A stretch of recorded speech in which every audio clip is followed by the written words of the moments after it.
And I'm pleased to be joined by many members of the task force with us for this briefing. I want to thank Secretary Azar, Dr. Birx, Dr. Fauci, Dr. Redfield at the CDC, as well as our Attorney General, Dr. Giroir of the U.S. Public Health Service, Dr. Hahn, and Seema Verma. We'll make a series of presentations to update the American people on the status of the coronavirus pandemic in the country, and then be available to take questions.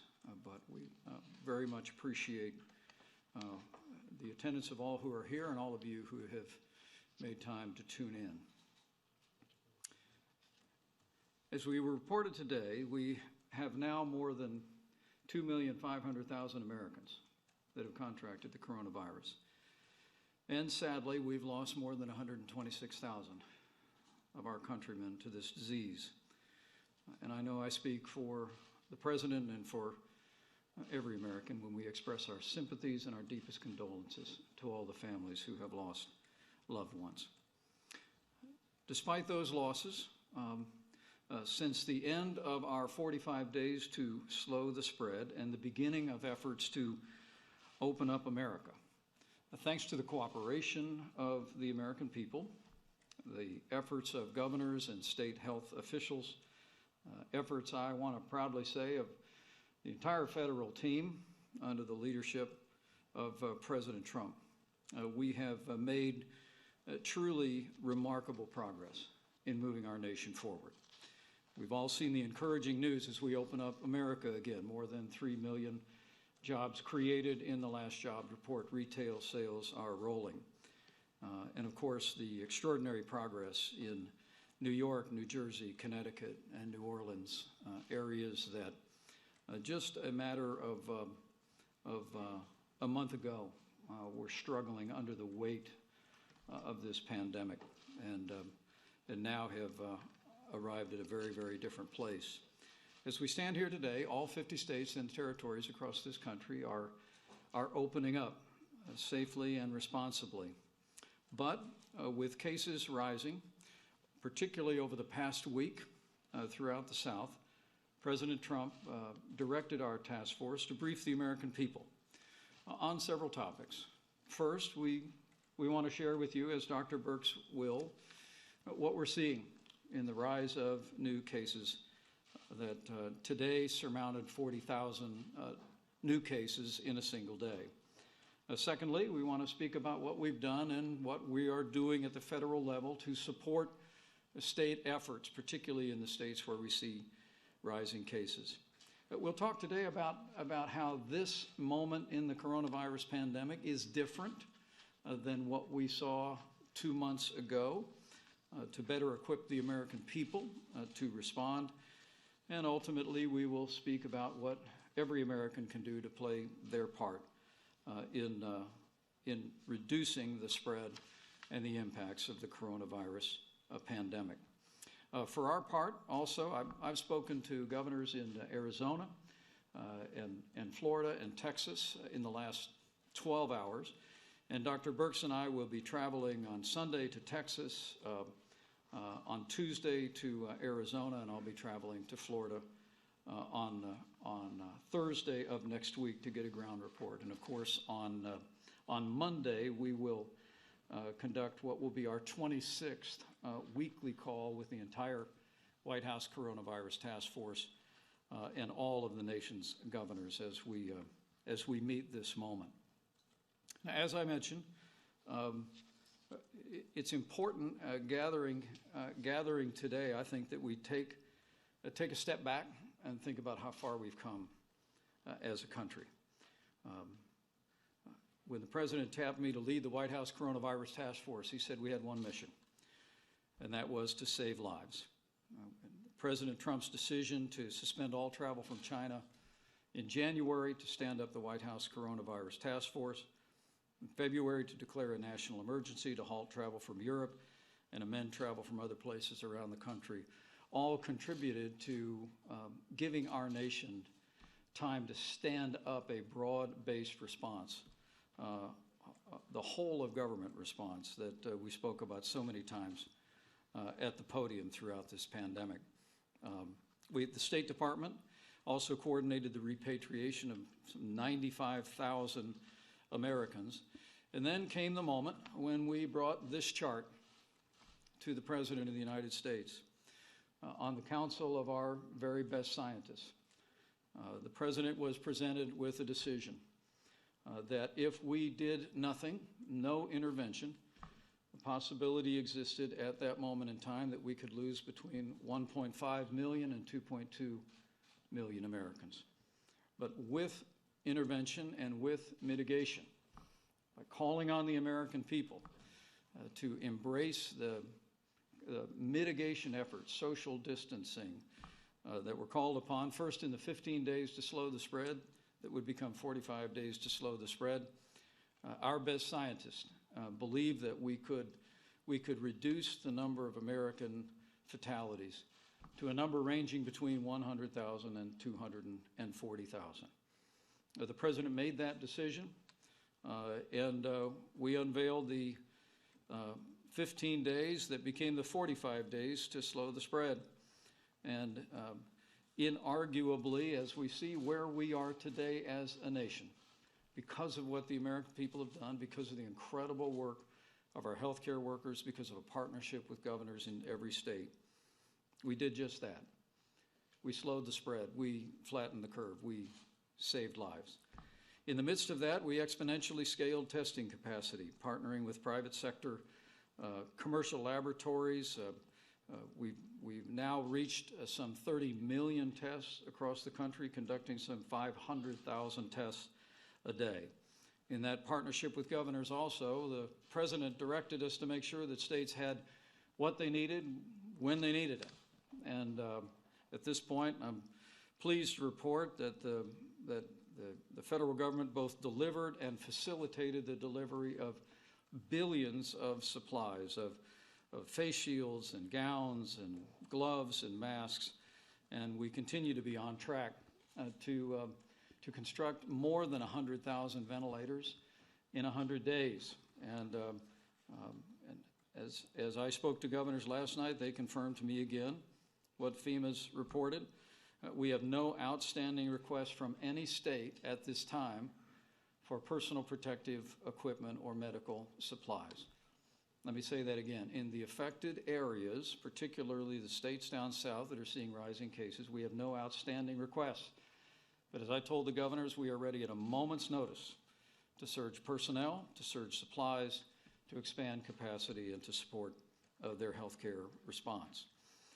In the midst of all of that, I think it always bears saying that because of the great work of our healthcare workers and because of American manufacturing, no American who required a ventilator has ever been denied a ventilator in the United States. I consider that nothing short of a national accomplishment. We also surged hospital capacity in areas of the greatest anticipated need. We sent military and National Guard personnel. These charts showing the progress that we've made in New York and New Jersey and New Orleans all demonstrate the efforts of the people of those states in cooperation with federal government and all the great healthcare workers to show the progress that we made in areas that were once deeply impacted. And we extend our thanks to the people of each of those states for the sacrifices that they made during those great and challenging times. But at the close of that 45 days to slow the spread, we unveiled a plan to safely reopen America again. And now all 50 states and territories are moving forward. And as I said, we're seeing America go back to work. And in much of the country, we're seeing jobs expanding and economic activity expanding.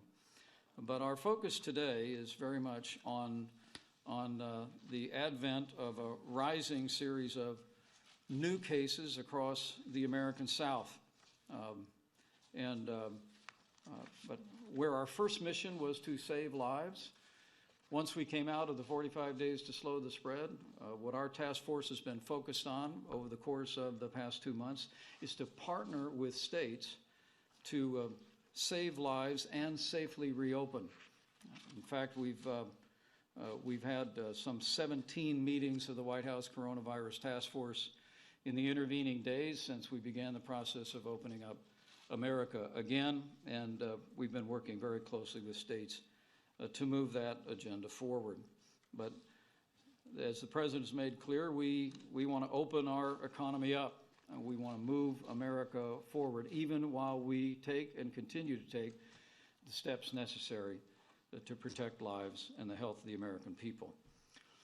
We stand here today because with the rising cases among southern states, President Trump asked us to brief the American people to give details on what we're seeing, what we're doing, and how it's different from 2 months ago.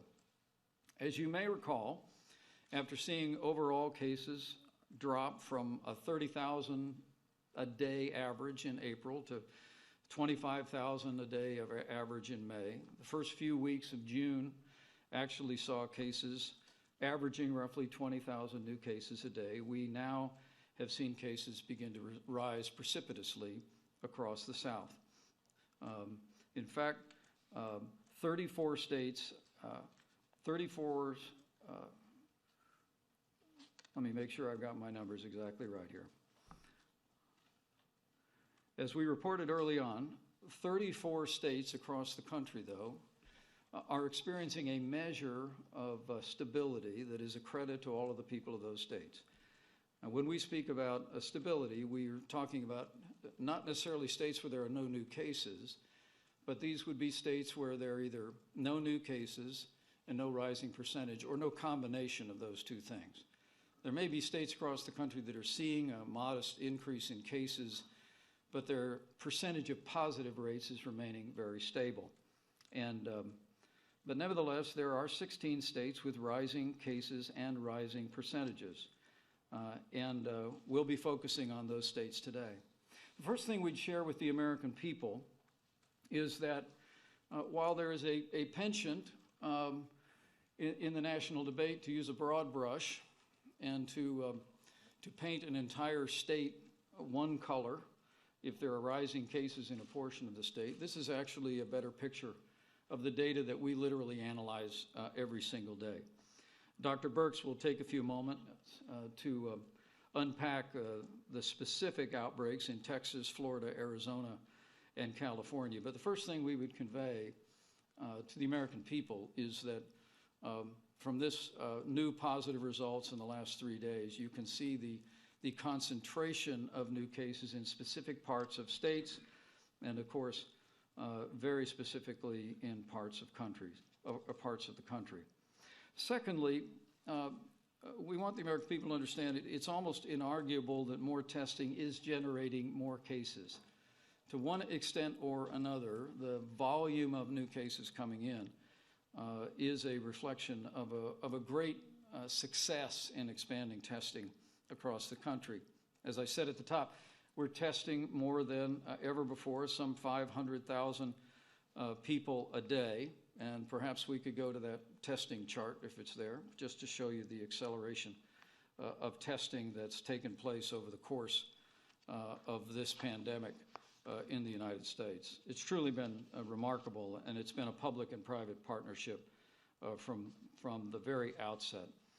One of the things that we're seeing among the cases, and we hear this in Florida, and we hear this in Texas and elsewhere, is that roughly half of the new cases are Americans under the age of 35, which is at a certain level very encouraging news, as the experts tell us, because as we know so far in this pandemic, that younger Americans are less susceptible to serious outcomes of the coronavirus. And the fact that we are finding more younger Americans who've contracted the coronavirus is a good thing. And so we'll speak about the testing, and Admiral Brett Giroir is here and can detail any questions that you might have about testing going forward. Thirdly, we'll talk about what these new numbers mean and how we can address them. Dr. Fauci will speak about that in just a moment, particularly in the affected areas. And the other area that we spend a great deal of time thinking about is hospitalization. Not only do we track new cases every day on a county-by-county basis, but We also track hospitalization, and the map on the left of your screen represents where 2 months ago we were seeing some 15% of new cases being hospitalized. Now that number is averaging roughly 5% around the country, which is also encouraging news, to say the least. And so while we have 16 states that we're focusing on, again, I would just reiterate, the American people, the most useful thing to know is where it's happening so that you can take the steps necessary to do your part. But rest assured, in our conversations with governors in all of the most impacted states, we continue to be assured that hospital capacity remains strong, and they know the federal government stands ready to provide them with personal protective equipment or supplies or even expanded capacity and personnel to meet any moment. But at this point in time, we are told that in all of the states most deeply impacted, the hospitalization remains very, very broadly available. Finally, I want to speak about the progress that we've made as a country on the most difficult aspect of this. I said at the beginning that our hearts and our prayers go out to the families who've lost loved ones in the course of the coronavirus pandemic. And I know I speak on behalf of everyone in this country when I extend our sympathies to the more than 126,000 families that have lost loved ones. As the President has said many times, one life lost is too many. But nevertheless, I believe at this point in the course of the pandemic, we can still take some comfort in the fact that fatalities are declining all across the country. There literally was a day 2 months ago this week where we lost 2,500 Americans in a single day. This week, because of the extraordinary work of our healthcare workers, because of the availability of new medicines like remdesivir, new treatments like steroids, and because of the cooperation of the American people, heeding the guidance that we gave at the federal level, state and local officials gave. This week, there were 2 days where we lost less than 300 Americans. And you can see from this chart what has been a precipitous decline from some of the worst moments of this pandemic as it impacted areas of New York and New Jersey and the Northeast.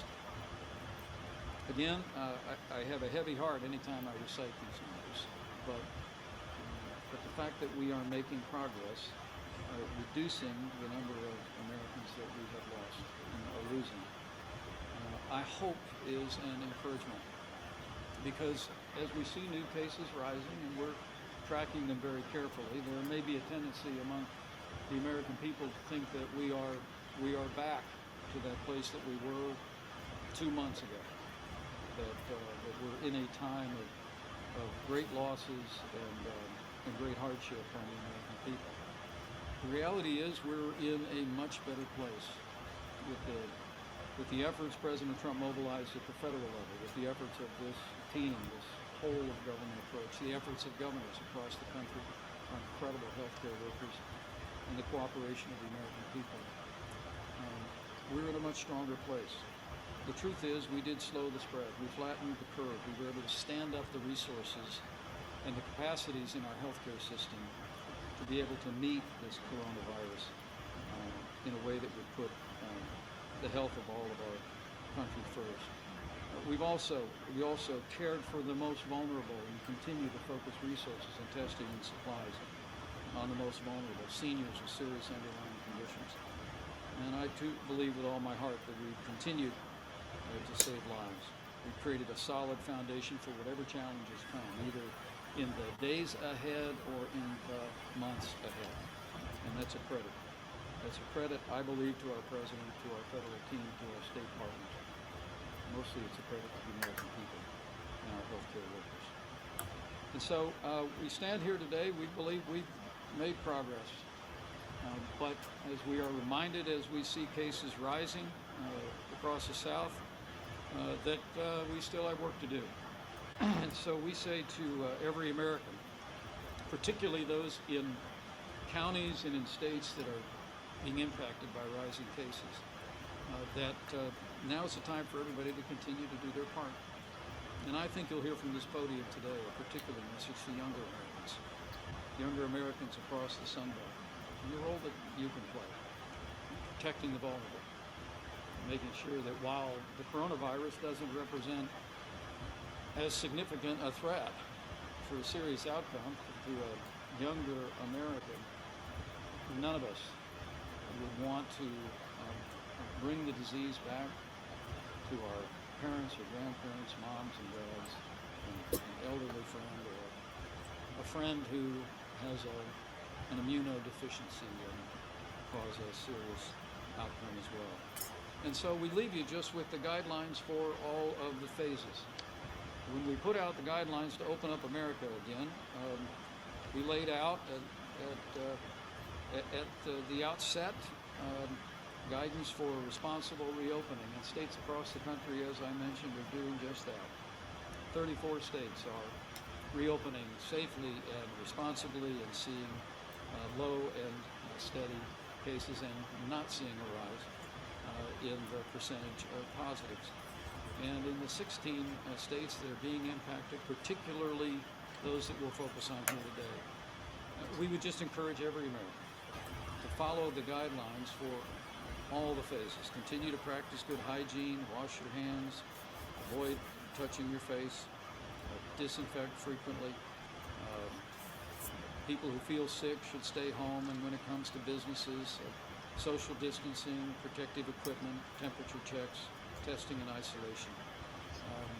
These are the guidelines for all of the phases, and they are good practices to implement if you're in a community that's affected, or even if you are not, because we're all in this together. The progress that we made, that you saw illustrated in those charts in places like New York and New Jersey, Connecticut, and New Orleans, was a result of the American people stepping forward, heeding the guidance of the federal, state, and local authorities. And we encourage you to continue to do just that.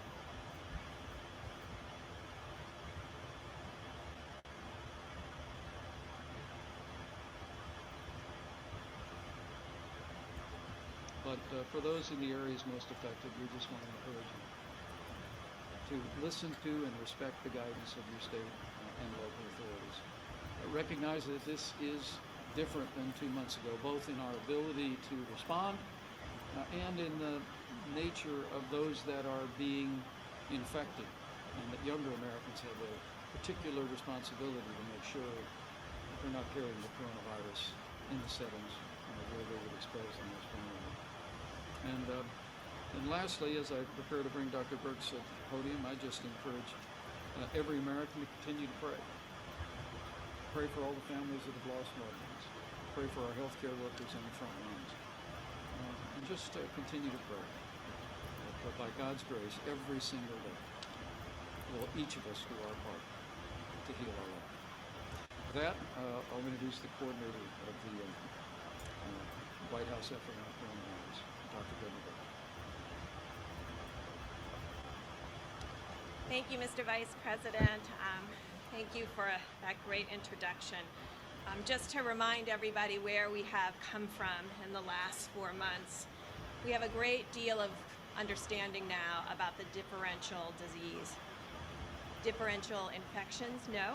We believe everybody is susceptible to infection. But we know infection leads to a spectrum of disease, and we have much better details about who is vulnerable and why they are vulnerable. And as the Vice President said, at one time, we were diagnosing people in the ICU after they came into the emergency room. And thanks to the millennials who have been heeding our guidance, they have been coming forward and getting testing. And so whereas before we told them to stay home, now we are telling them to be tested. And this is a great change for us because it allows us now to find the asymptomatic and the mild diseases that we couldn't find before.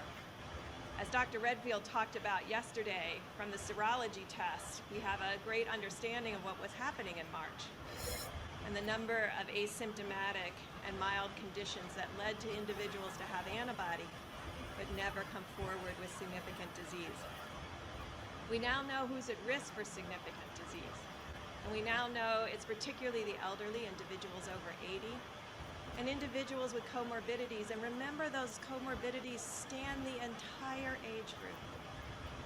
We do know that we have people in the younger age groups with significant type 1 diabetes, and may also have individuals with significant obesity. We know that those are risk factors, and so risk factors go with your comorbidity, not necessarily with your age. And so as we call on individuals to protect one another, by passing someone on the street, you don't know what comorbidities they have. And this is why we've been focused on trying to protect one another. We also know who's at risk for the highest mortality, and because of that, we've been able to, the clinical care has dramatically improved. And I want to thank NIH, who has been working constantly to update the clinical guidelines. So physicians around the United States and frankly around the world who are using those have the most updated information about how to actually improve disease courses of those that are in the hospital.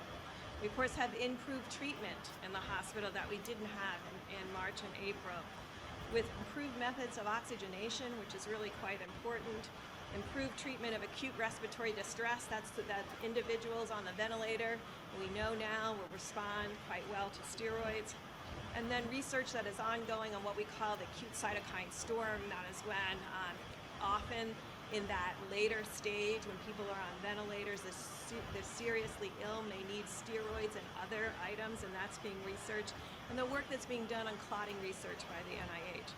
We also have new therapeutics that have been used both as compassionate use, like convalescent plasma, and now remdesivir, that we just reallocated and ensured it was available to these states that are facing the increased hospitalization, as well as the monthly allocations that we have been sending out. If we can go to the first slide, please, and start where the Vice President left off. This disease is tackled community by community, testing at the community level and working with community groups to understand the spread in those communities.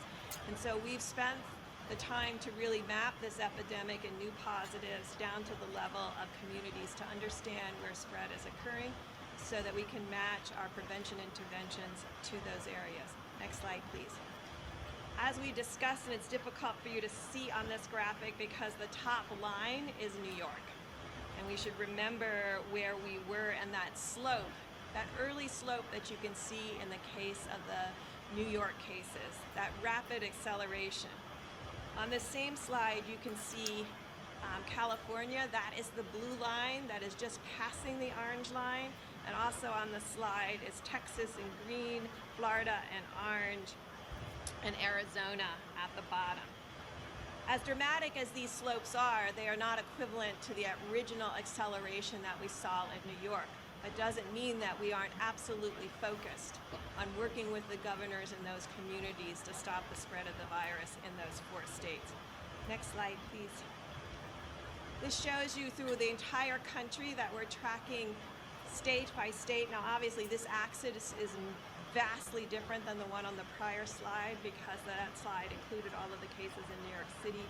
But you can see on this slide that we've been tracking very closely North Carolina. A team's been in with North Carolina working with the state and local public health authorities to really respond to the changes there, as well as the South Carolina at the bottom. Next slide, I'll just go quickly through these so you can see Oklahoma's at the bottom of this slide. And next slide, you can see on this slide Idaho and Oregon. Those are the ones in the light blue and the dark green where you see an inflection in their slopes. These inflection points and understanding when they occur and why they occur are critical for understanding how to prevent the spread. Next slide. Now, what the Vice President talked about is we've created an alert system that brings together what we just talked about, rising cases with an understanding of test positivity.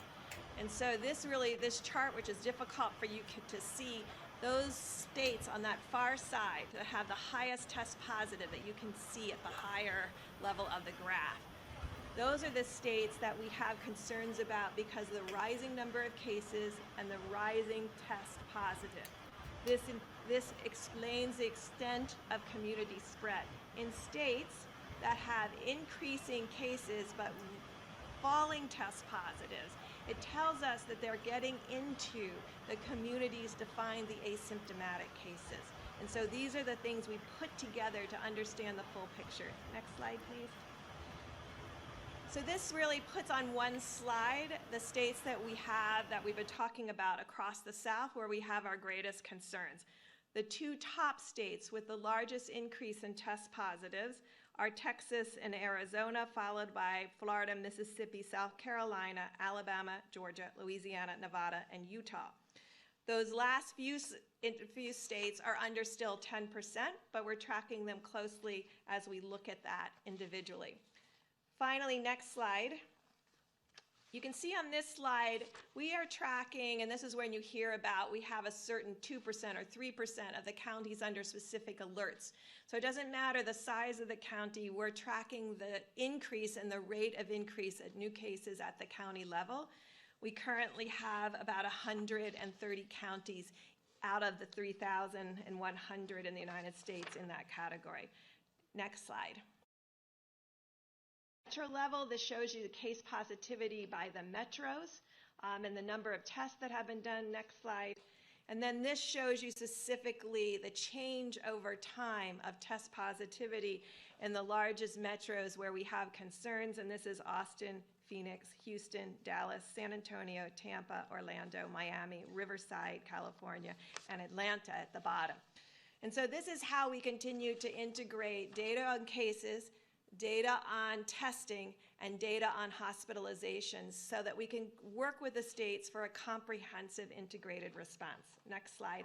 I know many of you would be interested in seeing how high the test positivity rate became in April and March and April. So that top line is New York City Metro, and you can see it reached over 50% on a series of days for almost 2 weeks.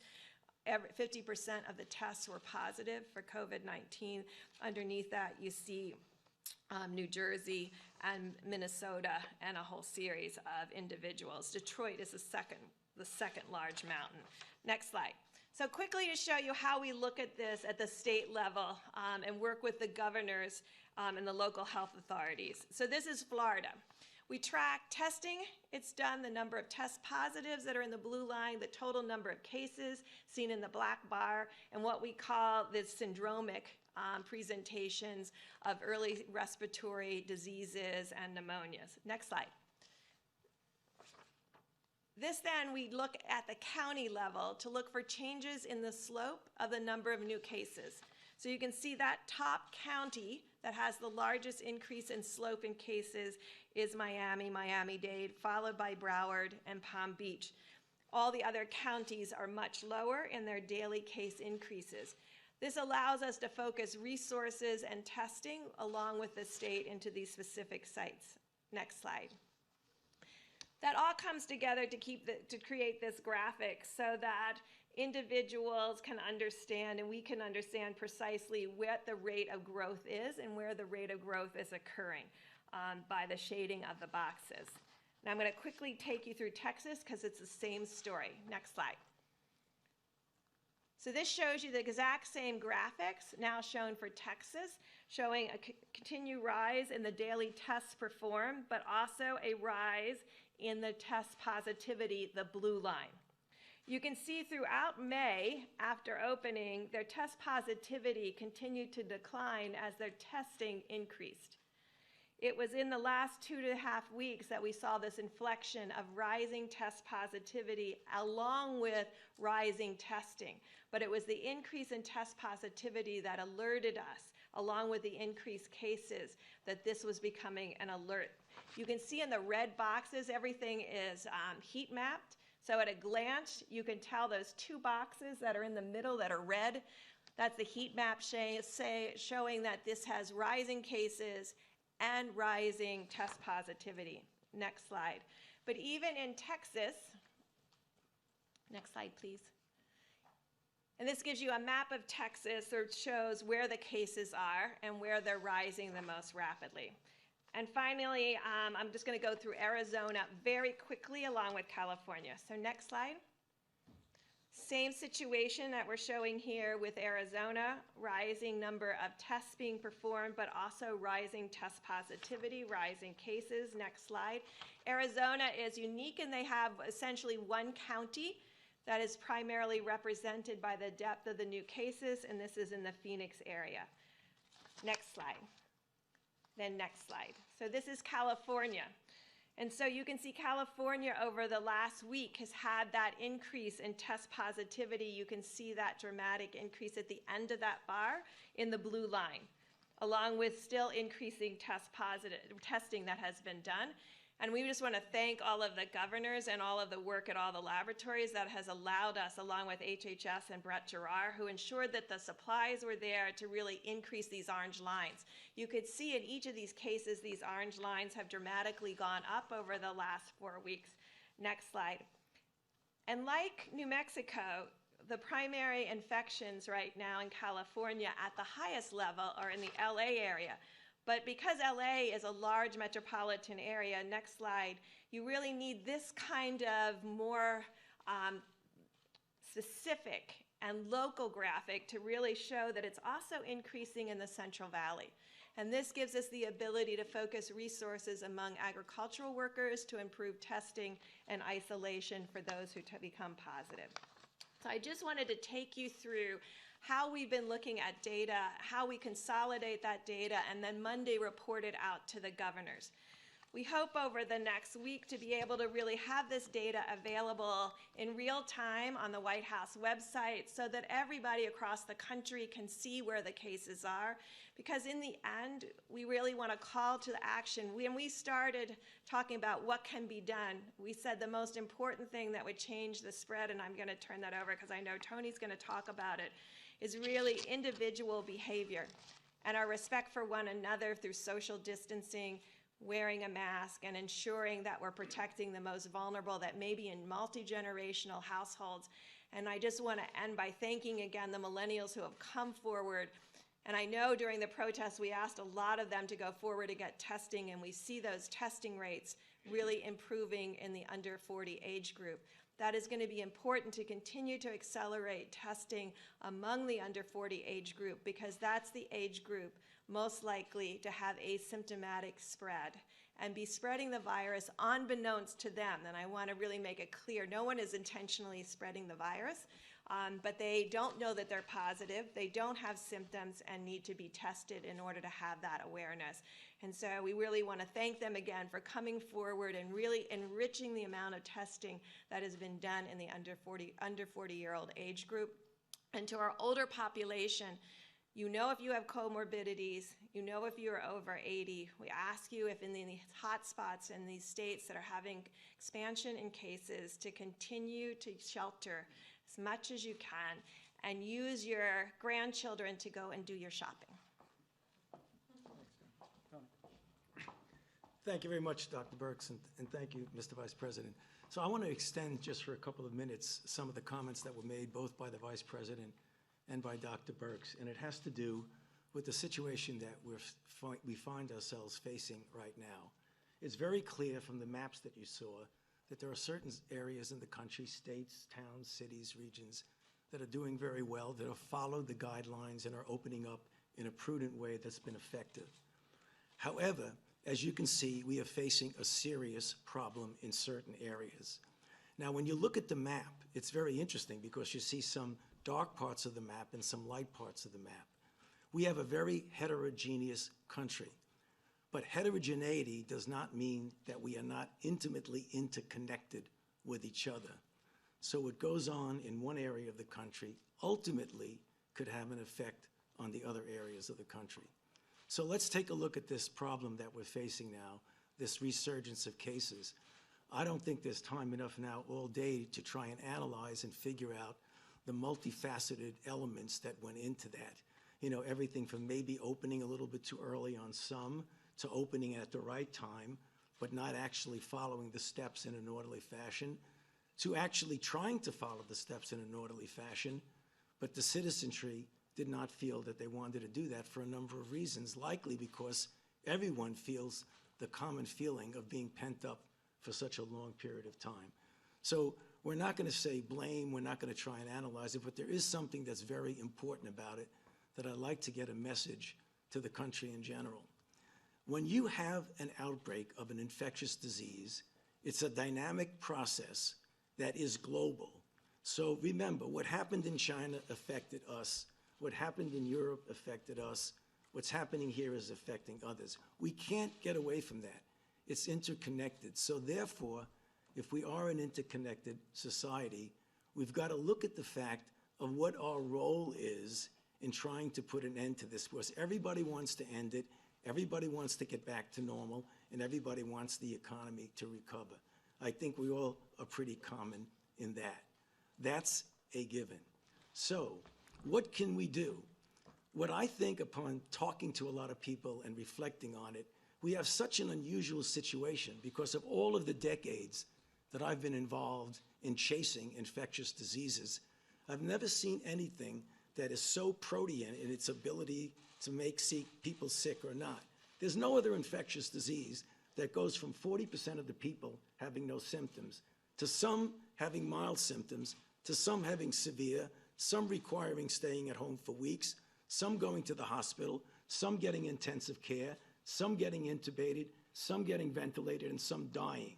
So that depending on where you are in that spectrum, you have a different attitude to this particular thing. But anyone who gets infected or is at risk of getting infected, to a greater or less degree, is part of the dynamic process of the outbreak. And I know, because I can understand when I was at a stage in my life when I said, well, I'm invulnerable, so I'm going to take a risk.